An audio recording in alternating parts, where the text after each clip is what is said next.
जिस जिस जगह पे प्यारे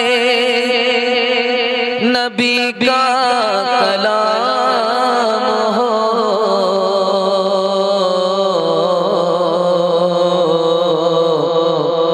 हर शख्स की ज़बां पे दरूद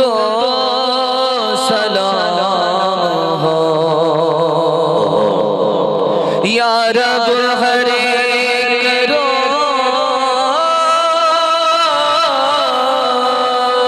यही सिलसिला रहे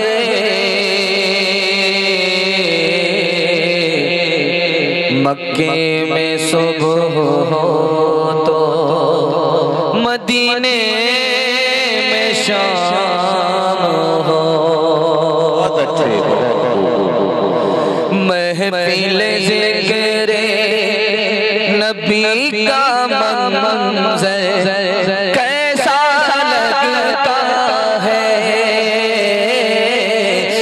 सामने खुद हो जैसे आका ऐसा लगता है उनकी सखावत का क्या कहना वो है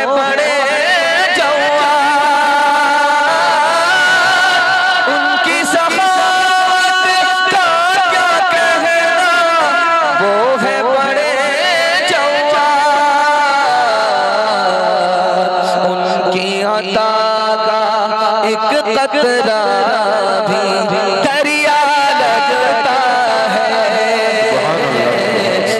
सामने खुद हो जैसे आका ऐसा लगता है माशाअल्लाह एक तरफ तो ठंडी है उसकी बुरूदत आप तक पहुंच रही है लेकिन दूसरी तरफ सीरतुन नबी का जलसा है ईमान की हरारत को बुरूदत से मुकाबला हो रहा है लेकिन मुझे ईमान है मेरा ईमान है कि इंशाअल्लाह ये ईमान की हरारत ठंडी पर गालिब आ जाएगी यहाँ से लेकर के वहाँ तक सुनने के लिए तैयार है जोश के साथ हाथ उठाइए इंशाअल्लाह जलसे में नबी याद रहेंगे जलसे के बाद भूल जाएंगे हाथ उठा दीजिए इंशाअल्लाह ध्यान से सुनिएगा आपके दिमाग को टटोल करके मैं ये महसूस करना चाहता हूँ कि आप लोग दिलो दिमाग से मुकम्मल तैयार है यार 3 सवाल है पैगाम शुरू हो रहा है नबी की अजमत के हवाले से ये पैगाम है आपकी खिदमत में आ रहा है हजरत हमजा रजी अल्लाह जब मैदान में लड़ते थे तो सीना खोल करके लड़के तो उनसे पूछा कि तीर का निशाना लग जाएगा सीने को तलवार का निशाना लग जाएगा सीने को, सीने पर तो लोहा बांध लो। तो हजरत हमजा रजी अल्लाह ने आशिक रसूल ने क्या जवाब दिया है, ये मेरा पहला सवाल है।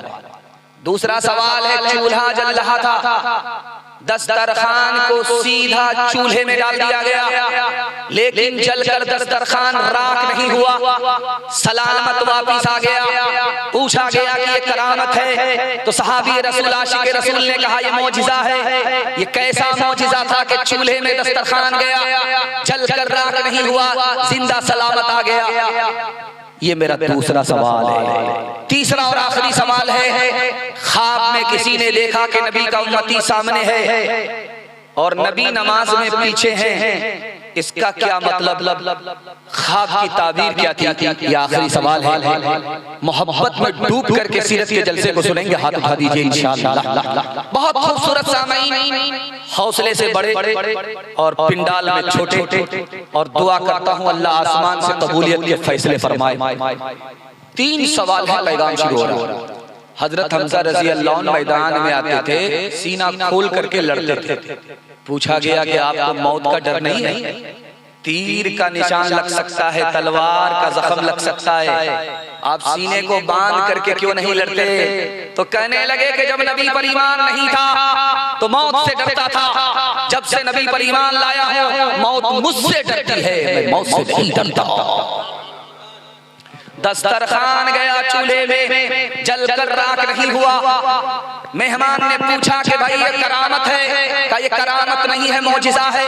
इस दस्तरखान पर नबी ने खाना तनावुल फरमाया, और जब फारिग हुए तो मुंह को इसी दस्तरखान से पोंछा, दस्ते मुबारक को इसी दस्तरखान से पोंछा।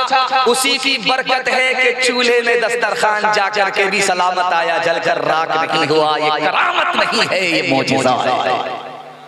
तीसरे नमूने को आपके सामने रखने के लिए जा रहा हूं। ख्वाब में देखने वाले ने देखा कि नबी का उम्मती सामने है, आगे है और नबी पीछे है नमाज में। तो ताबीर देने वाले ने कहा कि वो जो सामने उम्मती है वो जनाजा है, और जो पीछे मुक्तदी हैं हमारे नबी वो मुक्तदी नहीं, इमाम है। क्योंकि नबी के आगे कोई आगे नबी दूसरा इमामत कर नहीं सकता। नबी का उम्मती नबी के आगे इमामत कैसे कर सकता है? ख्वाब में जिस आदमी को नबी के आगे देखा, सुबह को उसका जनाजा उठ गया। अल्लाह को ये गवारा ही नहीं है कि नबी से आगे कोई मुकद्दम हो जाए, नबी से पीछे तो रखता आगे नहीं रह सकता। क्या जाने को अज़मत रसूल की,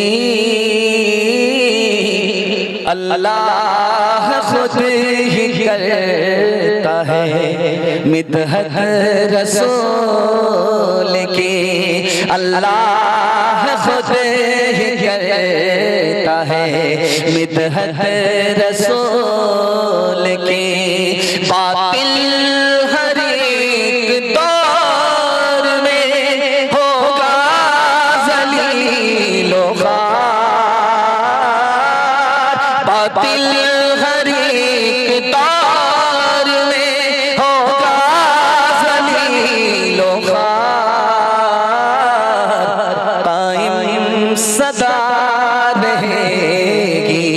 शरीयत रसूल की, अल्लाह खुद ही करता है मिदहत रसूल की। बहुत खूबसूरत जलसा और आपकी पेशानी चमकती हुई, टोपी पर चमकती हुई, दिल से दुआ करता हूं कि अल्लाह आपके मुक़द्दर को चमकाए। सुन्नत के हवाले से 3 मिनट का पैगाम सुनने के लिए तैयार जोश के साथ हाथ उठाइए इंशाअल्लाह। हमारी तरफ से सिख और सरदार दाढ़ी और पगड़ी रखेगा, हाथ उठा दीजिए इंशाअल्लाह। हम आपको पंजाब पहुंचा ही चाहिए। ध्यान से सुनिएगा, तेजी के साथ। एक आदमी ने रात में सोते हुए ख्वाब देखा कि सांप को पकड़ करके मिसवाक कर रहा। सो करके जो उठा तो पसीना छूटने लगा। सांप हाथ में है और उससे मिसवाक कर रहा हूं। तो ख्वाब की ताबीर देने वाले ने बताया, तसल्ली करो, ख्वाब तुम्हारा बहुत अच्छा है। तुमको अल्लाह दौलत देगा, मालो दौलत के मालिक बनोगे, अल्लाह अपनी बरकत से तुमको माला माल करेगा, दौलत इज्जत देगा, और उस दौलत से तुम नबी की सुन्नत को जिंदा करोगे। ये तुम्हारा ख्वाब था, इसकी ताबीर थी, बड़ा अजीम ख्वाब था। पादरी के पास मुसलमान नौजवान आया, तो पादरी ने कहा कि तुम्हारी उम्र बड़ी है या तुम्हारी दाढ़ी बड़ी? बोला कि आप भी अजीब पागल आदमी मालूम, मैं पहले पैदा हुआ, मेरी दाढ़ी बाद में पैदा, तो मेरी दाढ़ी मुझसे बड़ी कैसे हो सकती? कहा यार अफसोस की बात, 10 साल पहले तुम मेरे पास आए थे, तुम्हारी दाढ़ी कच्ची थी, काली थी। 10 साल के बाद तुम हमारे पास आए हो, तुम्हारी दाढ़ी सफेद हो गई। 10 साल में तुम्हारी दाढ़ी बदल गई, लेकिन तुम बचपन से 55 में नहीं बदले। जिस औरत का बच्चा जितना काला होता है वो उसको उतना ज्यादा साबुन लगाता है, किसी तरह गोरा हो रहा है, लेकिन वो साबुन भी कसम खा लेता है कि इस कालिया को गोरा होने नहीं, भले हम काले हो जाए लेकिन ये कालिया गोरा। आसमान से ठप्पा पड़ा हुआ है, दरवाजे पर दस्तक हुई, बेटी का बाप दरवाजा खोल करके देखा तो देखा एक जवान खड़ा है, काला है, और उसके ख्याल में निहायत बदसूरत है, कोयले की तरह है। पूछा कैसे आए जान या पहचान, कैसे आए मेहमान? बोला कि तुम्हारी बेटी का रिश्ता मांगने के लिए आया हूँ, दामाद बना लो, अपनी बेटी का हाथ मेरे हाथ में दे दो। उस आदमी ने कहा शक्ल तो शीशे में देख लिया होता, तुम काले हो, मेरी बेटी गोरी है, तुम नौकर चाकर हो, मेरी बेटी मालदार है, रिश्ता मंजूर नहीं हो सकता। पीठ के पीछे बेटी सुन रही थी, अब्बा हुजूर मुझको रिश्ता मंजूर है। आपने आने वाले को देखा कि काला है, आपने भेजने वाले को नहीं देखा कि कमली वाला है।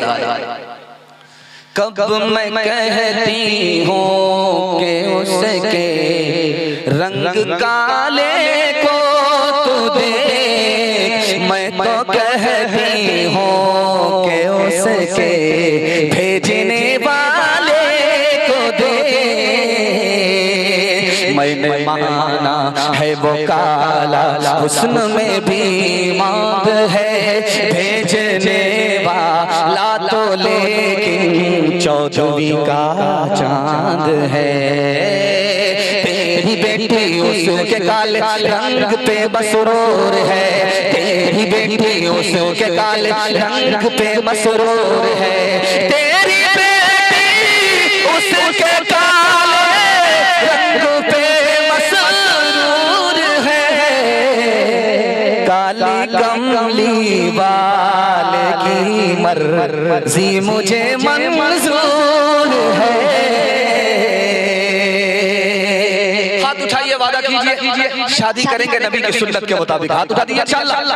अच्छा, इसमें वो लोग भी हाथ उठाएं जिनकी शादी हो वो डबल और ट्रिपल के चक्कर में।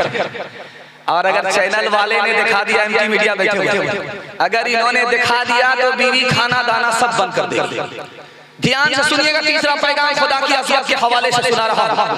आप लोग इतने बेदार हो चुके हैं, अगर एक रात छोड़ करके दूसरे रात का भी जलसा हो जाए तब भी आप लोग उसी जवां मर्दी के साथ सुनेंगे। अल्लाह हमारे सुनाने को, आपको सुनने को बेहद कबूल फरमाए। हजरत आयशा रज़ी अल्लाह अन्हा सोना और चांदी के सिक्के को कपड़े की तरह धो रही थी। अल्लाह के रसूल ने पूछा, है आयशा ये कपड़ा नहीं है, ये सोना चांदी का सिक्का है, कपड़े की तरह इसको साफ क्यों कर रही हो? तो हजरत आयशा के दिल में अल्लाह की कितनी बड़ी अज़मत। हजरत आयशा ने कहा, या रसूल अल्लाह ये गरीबों के लिए है, सदके का सिक्का है, गरीबों को देना है, और मेरा ईमान है गरीबों के हाथ में बाद में पहुंचता है, पहले खुदा के हाथ में पहुंचता है। खुदा का हाथ साफ सुथरा है। मैं चाहती हूँ कि इन सिक्कों को जो खुदा के हाथ में जाए वो भी साफ सुथरा हो, गंदा संदन हो। एक ईसाई बोला, मैं मुसलमान हो जाऊंगा लेकिन मुझको मिलेगा क्या कलमा पढ़कर? तो एक मुसलमान खड़े हुए कि तुमको जन्नत मिलेगी, मैं दिलाऊंगा। बोला जन्नत के चक्कर में मैं मुसलमान नहीं हूं। बोला यार जन्नत से बेहतर, बोला मुझे अगर जन्नत से बेहतर कोई चीज मिलेगी तब मैं कलमा पढ़कर मुसलमान हो जाऊंगा। ये आलिम दीन थे, समझ गए उस ईसाई से कहा कि तुम तसल्ली करो, तुम कलमा पढ़कर मुसलमान हो जाओ, मैं जन्नत से बेहतर तुमको चीज दिलाने का वादा करता हूँ। उसने पूछा वो क्या चीज है? तो जन्नत के बनाने वाले खुदा का दीदार होगा। इस पर वो कलमा पढ़कर मुसलमान हो गया। जलसा जब खत्म होगा तो दुआ होगी, दुआ के बाद जलसा मुकम्मल हो जाएगा। आप लोग इससे पहले चले जाएंगे, हाथ उठा दीजिए इंशाअल्लाह। हाँ उठाइए, मुलाकात करेंगे आपसे। जलसे पर दुआ होगी, उसके बाद जलसा मुकम्मल होगा। जलसे के लिए दुआ होती है, मुसलमान अल्लाह से दुआ करता है। एक मुसलमान ट्रेन में बस में हाथ उठा करके खुदा से दुआ कर रहा था। बगल में एक साइंसदान बैठा हुआ था, वो बोला किससे दुआ कर रहा है? बोला कि अल्लाह से। खुदा है? पागल हो रहे, खुदा है ही नहीं तो फिर दुआ किससे कर? उस मुसलमान ने कहा कि ये तो दुनिया का निजाम चल रहा है, बगैर खुदा के थोड़ो चल रहा है। तो साइंसदान ने कहा ये मैग्नेट से चल रहा है, खुदा से नहीं चल रहा। कहा अच्छा अभी समझा दे। हाथ में लाठी थी, 2-4 लाठी सर पर मारी, सर पर। जब खून बहने लगा तो उसने कहा ये क्या किया? हमने कहा कुछ किया, ये मैग्नेट से लगा। अब उसको समझ में आया। हाथ उठाइए, वादा कीजिए आज अजान सुनेंगे, कल नमाज पढ़ेंगे इंशाअल्लाह। मांगता हूँ खुदा से खुदा देखिए, मांगता हूँ खुदा से खुदा देखिए, मुद्दई देखिए, मुद्दा देखिए, मुद्दई देखिए, मुद्दा देखिए, मुश्ताकी में ये हौसला देखिए, मुश्ताकी में ये हौसला देखिए, इब्तिदा देखिए, इंतहा देखिए, इब्तिदा देखिए, इंतहा देखिए। कुरान के हवाले से पैगाम अभी हमसे पहले आलिम दीन मौक्कर आलिम दीन बहुत तफसील से आपको खिताब फरमा रहे थे। उसमें कुरान का हवाला आया था कि बम की बरसात हो रही है, अपना सामान छोड़ करके कुरान लेकर के भाग। कुरान के हवाले से पैगाम सुनने के लिए तैयार जोश के साथ हाथ उठा दिए इंशाअल्लाह। बेवकूफ मदरसे में अक्लमंद स्कूल बच्चे में जाएगा, हाथ उठाइए इंशाअल्लाह। खैर माशाअल्लाह, इस ब्रेक मार करके आपने साबित किया कि हम आपको रांची पहुंचाना चाहते हैं, लेकिन आप भुवनेश्वर ही जाना चाहते हैं। खैर ध्यान से सुनिएगा, अल्लाह सलामत रखे। तीसरा पैगाम कुरान के हवाले से आपके सामने रखने के लिए जा रहा हूं। किसी के हाथ में आप देखेंगे तस्बीह और किसी के हाथ में मोबाइल में कुरान। दोनों में फर्क क्या है?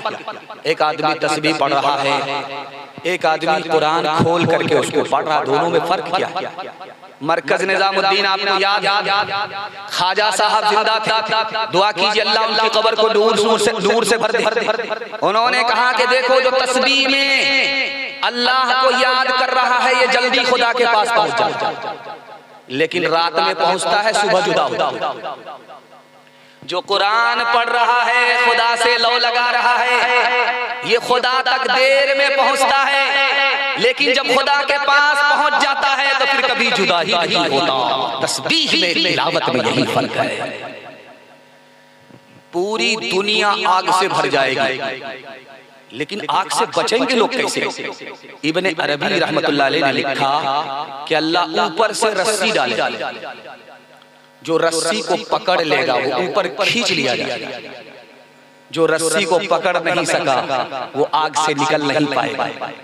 तो इब्ने अरबी से पूछा कि वो रस्सी कहां से आएगी, कौन डालेगा? तो कहा वो खुदा डालेगा।